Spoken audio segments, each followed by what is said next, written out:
Welcome to First Down Focus. I'm Owen Jacques and I'm joined by Jack Davis and Ellie Wingfield. Today we are speaking on the ever-growing concerns about safety in American football. Jack, do you think more needs to be done to prevent injuries and concussion in American football? I mean, no one likes seeing injuries in sports, but at the same time, it is a part of how they work. You can implement more referees, you can do new rules, loads of different things, but at the same time, if you're playing a physical sport, injuries happen. No one likes to see it, but it's bound to happen.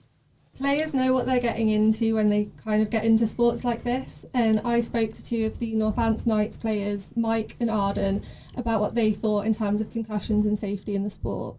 In terms of how concussions are handled, I think that is very much down to the individual player and the medic, because I've seen during my time playing guys who definitely appear concussed who lie about their condition so that they can keep playing or to try and minimise fear.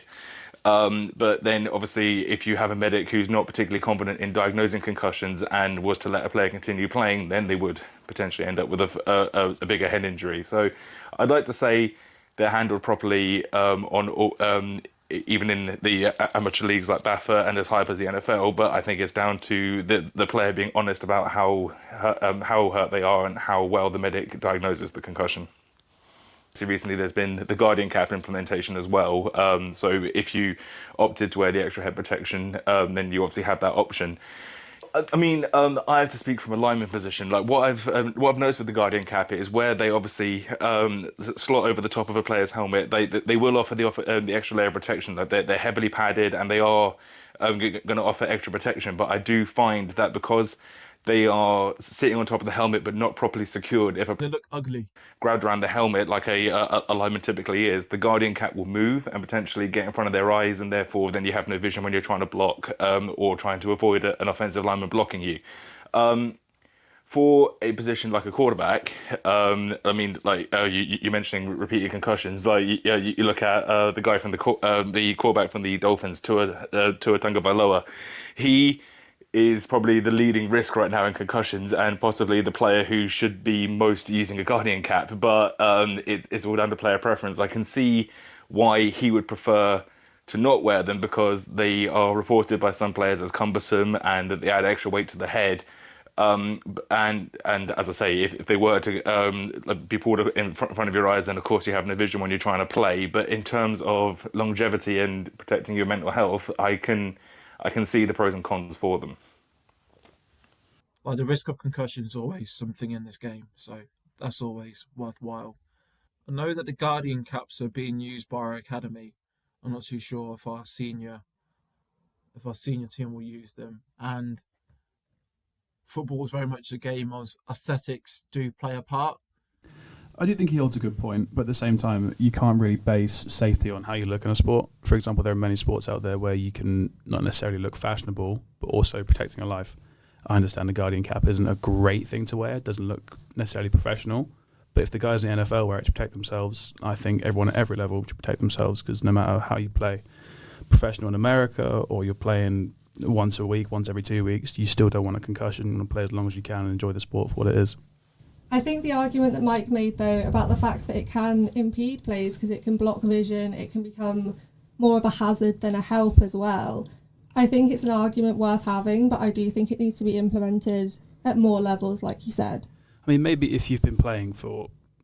No, they'll put it into like the age group thing, because certain sports have age groups where you've got to wear a certain amount of protection because of, I don't know, fragile bones at that age, something like that. Whereas maybe if you could have like under 19s having to wear one, and then if you're over 19, you've put your safety into your choice as an adult, if that makes sense. So you wear one if you want to wear one. If you don't, you can't moan about the consequences.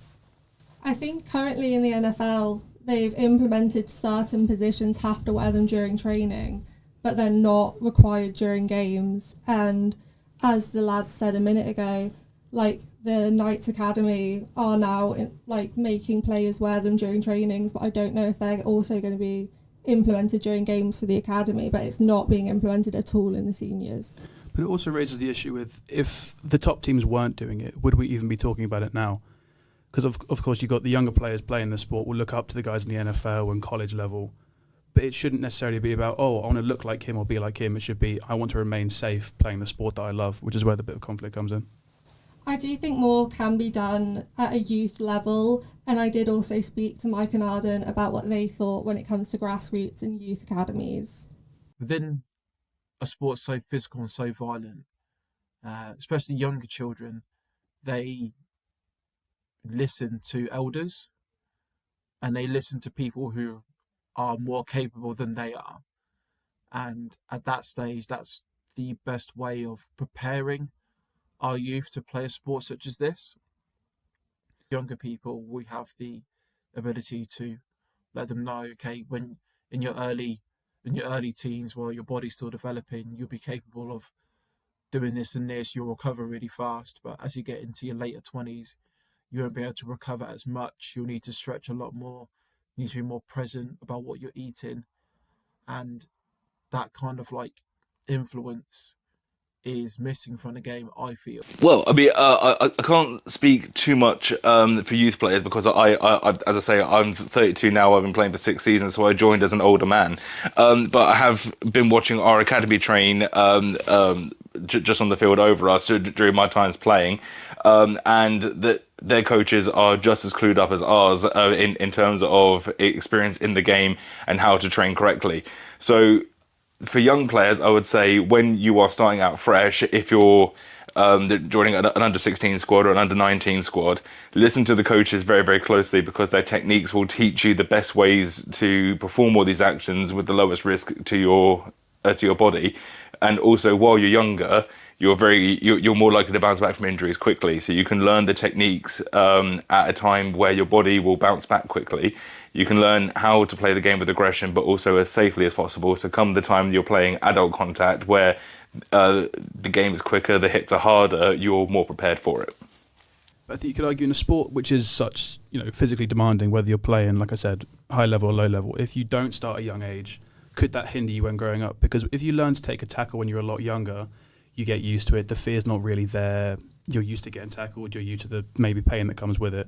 Whereas if you're starting when you're like, 20, 22, is that more of a time where it's like, hang on, I'm putting myself at real risk here because my bones aren't as young, I'm not used to this movement. How can it all come together? I think it's definitely one of those cases of if you train the mindset at a young age, it's a lot easier to develop into that same mindset, whereas as you get a bit older and you introduce yourself into these kind of environments, it's a lot more difficult to change your perspective on things. Like a muscle memory kind of thing. Yeah, and it's a lot harder to then implement those perspectives in terms of a safety kind of way, because you're so focused on this mentality of being tough, and like obviously American football has a very intense atmosphere and a very intense kind of mindset behind it. I think sometimes you might be able to throw in the term toxic masculinity for how a lot of people treat it.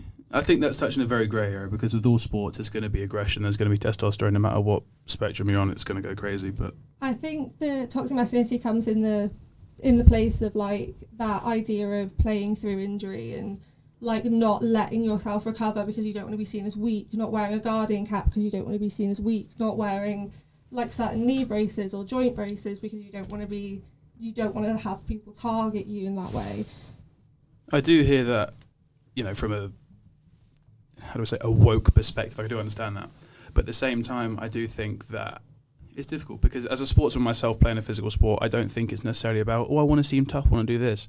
It's more of a pride thing. You don't want to let down the people that you're technically going into war with. You've got an accomplishment to achieve, you've got to do a certain thing, and a knock on the head or a knock on the arm can't stop that. And that's not about wanting to seem tough and all this, it's about wanting to do what you can for your team and get the win or get a certain result that you've been looking for. I think that's fair. I think there is something that very much at a grassroots youth level, we have to start implementing more kind of focus on learning the theoretical side of things and the safety side of things before going into full contact players as they grow up. No, I do agree with that. On a slightly different note, I think that when it comes to younger sports, not just American football, but just in general, the idea of the having fun and taking part, I do think is crucial. Having said that, I think more can be done about the competitive level of it, because although we don't want to be raising brutes in sports, we don't want to be raising like real violent individuals, there should be more of a competitive edge to younger individuals when it comes to playing sport, because I think nowadays it's not gone soft, but it's very, it's okay as long as you're having fun. There's no real edge anymore compared to a couple of years ago, but that's just me potentially being biased. Owen, do you think that maybe we should start implementing full contact training for youths? Because currently, as far as I'm aware, the only American football available to kind of under 16s, under 10s kind of age ranges seem to be flag football. Obviously, the Northants Knights have their academy, but that is, I believe, a 17 plus or a 16 plus. So do you think that introducing full contact at younger ages could help develop safety moving forward? No, I personally think that flag football is the perfect idea for the younger generation because they learn the key skills that you would in American football, but just safer, less chance of injury, concussion. So I think sticking to flag football with younger kids is a much better option than putting them into full contact straight away. But wouldn't you argue that potentially the second they do, think, okay, I can do flag football, now it's time for American football. The second they put that stuff on, all those padding, no more flags, and they get crunched by some 12-year-old when they're only 9, does that level of, out of nowhere thinking, I'm used to my flag being pulled, now I'm used to being tackled completely. Without being aware of that, you could argue it's a bit more dangerous. Whereas if they were brought up with it, with the choice of playing flag or contact, they could then be like, okay, I know what's going to happen, I'm prepared for it, in comparison to being, oh no, I'm about to get run through, how do I protect myself? No, yeah, that is a good point, to be honest. Thanks. That is a good point because obviously doing flag football is a lot different. The contact of American football is very contacty. So good at this. I was going to say that even in flag football, you're not even allowed to stiff arm. If somebody goes to take your flag, you're not even allowed to just shove them away. I think introducing minor contact like that could help be almost a transition training to then take people from flag into full contact if they want to. Yeah, that's true. Because, I understand that it's going to be like a sport of contact because it's going to happen. You can't just have a sport that's the cousin of one of, if not the most aggressive sports being American football, just be a game of speed. Because if you can't grapple someone or tackle someone, all it is, whoever's faster, whoever's got a longer reach, that's who wins. And I wouldn't say it's a boring sport because there's excitement in all sports. But at the same time, compared to yanking a flag away or running at, 15 miles per hour and crunching someone into the ground, I find that more exciting to watch, but that's a whole other debate. Yeah, I do think that people always draw the comparison of American football and rugby, and obviously from a British perspective, rugby's a lot bigger here than it is in the States, and for them, obviously their version of football is a lot bigger over there than it is over here. And I think the kind of stop-start nature of American football is a bit of a culture shock for a lot of European fans. It is, because as a predominantly football-watching nation, as is Europe as well, they're used to that constant flow for 45 minutes, maybe bar a couple injuries or whatever, for 2 halves. Whereas American football is such stop-start, the impatience in us doesn't want to watch it. They don't want to understand the rules or follow what happens. It's just, I want results. I want the clock to go completely. I don't want to stop for half an hour every single time. As Brits, we can queue, but we can't deal with stop-start breaks in our sports. Very true. Very true. But I do think it's an interesting one to look at the transition from youth to senior in terms of American football, because it is so different in how they're trained and what they're brought up with. And I think especially for a lot of British players, a lot of them will have done the transition of playing what they would call soccer, as in football. Yeah. And a lot of them will have played rugby as well.